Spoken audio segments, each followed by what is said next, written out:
Hey everybody, I hope you guys are doing well. I've got another video for you today. This one is a TTM video. TTM, if you don't know, stands for through the mail.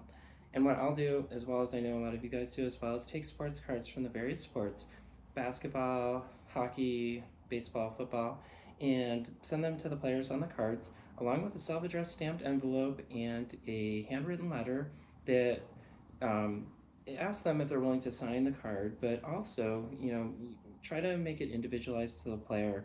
Put something in there that you know about their career, or like something about them that resonates with you, so that it's more personal, it's more meaningful, rather than just the same form letter that you send to every single player. I think, like, if I was receiving that, I'd probably appreciate that a little bit more, and I'm sure they do as well. So, kind of make it a nice experience for them as well as for you. But that being said, addresses. I know a lot of you guys do ask where I get the addresses for players.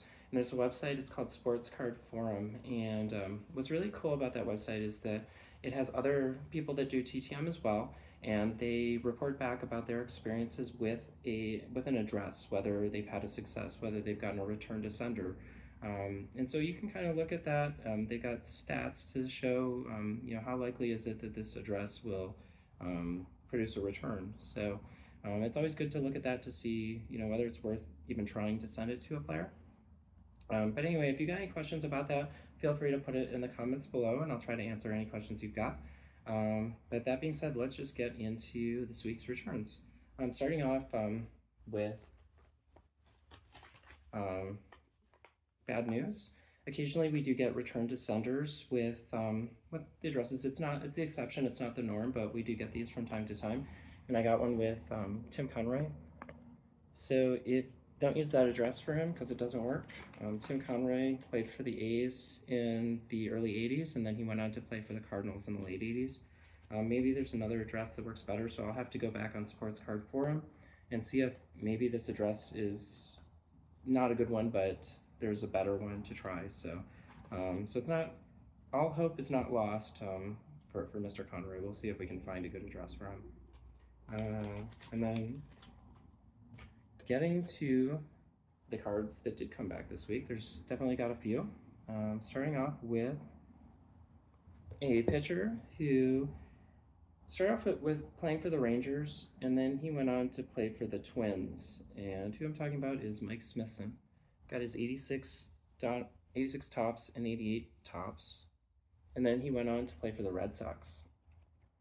I also got his 1989 tops as well as his 1990 score. So happy to get those from Mr. Smithson. After him, we've got a local Colorado guy. Pitcher for the Pirates, we've got Brian Fisher. And I guess he also played for the Yankees as well. Got his 1986 tops, his 1990 score, as well as his 1990 tops. Then we've got a player who only played for a minute in the 1970s, but he was on the Tigers, and I love the Tigers, so I'll always send out to them. We got Steve Grilly. I think he may have only had like one card, but played at the same era as Mark Fidrich and stuff, so happy to get that from Steve Grilly. Next up, we have he's a pitcher for early 70s. Marcel, is it Lockman or Latchaman? If you guys know how to pronounce it, I certainly don't. It was before my time, but happy to get him. And then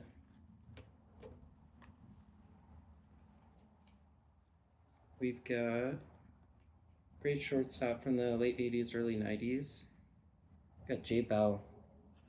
And I've got his 91 Fleer as well as his 1991 Upper Deck. I really love those 91 Fleers for the Pirates because they're color matches. They just look really good on those cards. I've also got Andy Van Slyke. I was thinking about trying to get more 81 or 91 Fleer signed by Pirates players. We'll see which ones are signing and which ones I've got.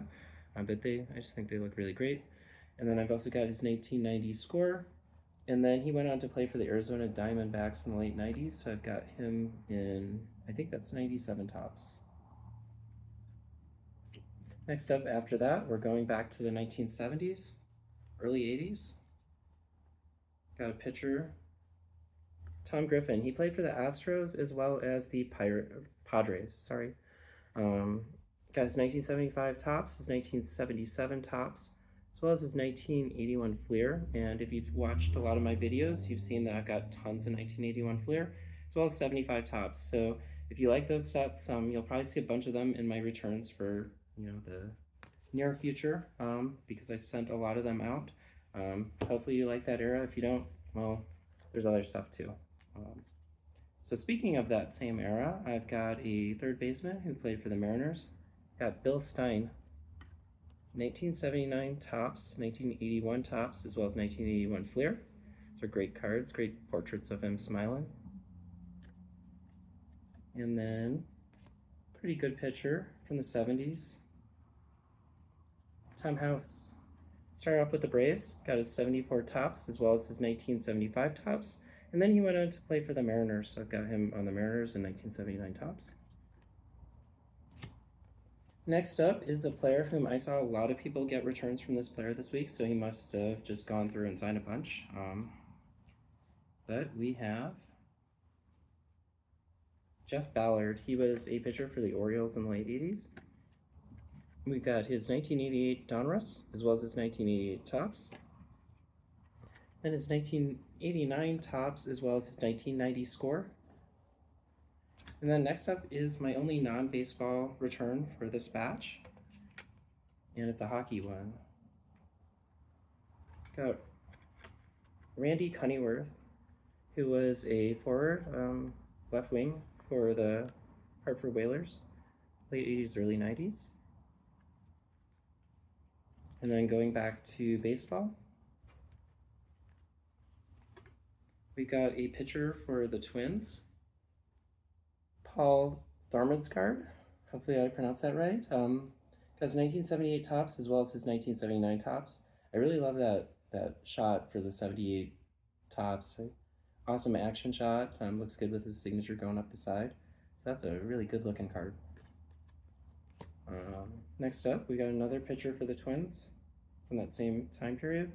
Got Darryl Jackson in his 1979 tops as well as his 1981 Fleer. And then got a second baseman for the Reds from that era, late 70s, early 80s. We got Junior Kennedy, 1981 tops, as well as his 1981 Fleer. And then lastly, we've got one who does charge a small fee. He does charge $5, which for this player I think is totally worth it, but you guys can be the judge of that. I'm really happy with these. And who I'm talking about is Steve Sachs. And starting off, I've got his 1987 Topps All-Star. Not sure if that's in focus or not. And then I've got his 1988 Donruss. I think these are called Donruss Best, if I'm remembering correctly, but they look really cool. They're glossy and have orange borders. And then I've got his 1988 Topps. But this isn't just a normal Topps, it's a Tiffany, which I love those Tiffany's, and they're just super glossy, as you can see. It looks really great with his signature. And then lastly, I've got his 1984 Donruss, which I also love that set. I think that set has really amazing photography in it and just a really cool set. So very happy to get those from Steve Sachs. And that wraps it up for, this TTM video. Hopefully you guys enjoyed that. If you do, leave a comment below, subscribe. Love interacting with you guys. Anyway, so hopefully you guys enjoyed that, and I will catch you guys on the next one. Take care.